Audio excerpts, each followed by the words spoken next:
It's time for a little Say It Louder. There's a lot at stake in Week 18 in the NFL, and for these four teams, it should be simple, right? Well, the Buccaneers, they clinched the NFC South with a win over the Panthers. Cowboys clinched second seed with a win over the Commanders. Jaguars clinched the AFC South if they beat the Titans, and Packers clinch a playoff spot with a win over your Chicago Bears. The Jacksonville who?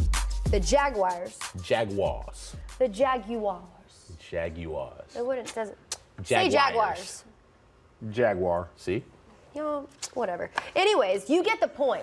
You get the point of what we're talking about here. So we know the NFL that nothing is simple. It's never so simple. I can't look at your face when you do that. All right, so which of these teams do you think is most likely to blow it on Sunday? Jacksonville. Jaguars. I feel like they have been exposed as a team where maybe we put our faith into them a little bit too early. We were ready to crown Trevor Lawrence as the next great one. And I think once you review how he's actually played this season, it ain't like he is setting the world on fire. He's turned the football over. The numbers are, he's got some volume in there, but it's not as impressive as you really think. It's a team that's banged up. They're playing C.J. Beathard. He's coming off of injury. You got Zay Jones, who's banged up. And quite frankly, I think the Titans are a dangerous team from the standpoint of I know their head coach, Mike Vrabel, and he's a maniac. And if there's one thing he's going to want to do, it's spoil somebody else's season because his hasn't gone very well at all. And I think all of the makings for a team that had to play the Panthers to get their first win in 5 weeks, I think they'll screw this one up. Yeah, I'm with you, and it's because I don't know, or the version of Trevor Lawrence that I'm seeing right now is not one that I like. You and I were both really high on T-Law coming into the season. Not only is he throwing the ball to the other team, he's putting the ball on the ground, and we don't like that. A lot of turnovers.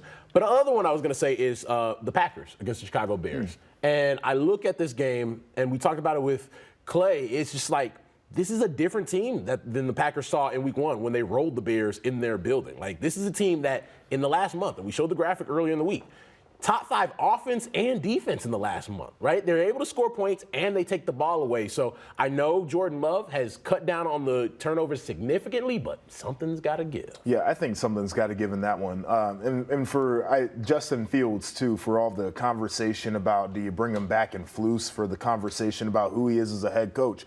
Be nice to get a win over the Packers, right? Because they've been running their mouth. Clay talks about it. We're all here in the city, and we know how Packers fans feel. I think for them, in setting the tone for what they want to be in the future, that's going to be a big one if they can get it. Yeah, just create that momentum heading into the offseason there. But also, this could be the last game for Derrick Henry in a Titans uniform, getting back to them, maybe upsetting the Jaguars there, maybe going out with a statement. It feels like every offseason, it's like, Derrick Henry on the block. Well, every year, the conversation pops up. And then he ends up back in Tennessee. Derrick Henry also had some interesting comments himself, too. It's the final game of his current contract.